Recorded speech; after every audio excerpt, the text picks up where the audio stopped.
ఉద్యోగాలు ఏదో ఊహించారు, ఆశించారు, దెబ్బ తగిలింది అందల.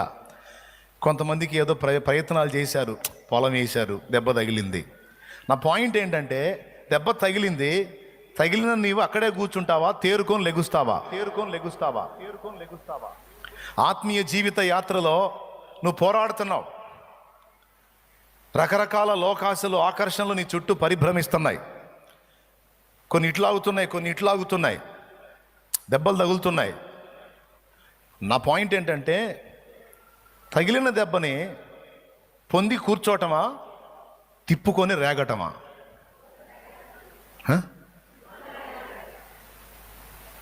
అది దేవుడు చెప్తున్న మాట. అది వీరుడి లక్షణం.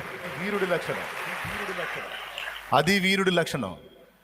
దెబ్బ తగలగానే వీరుడు కాస్త భీరుడైపోకూడదు.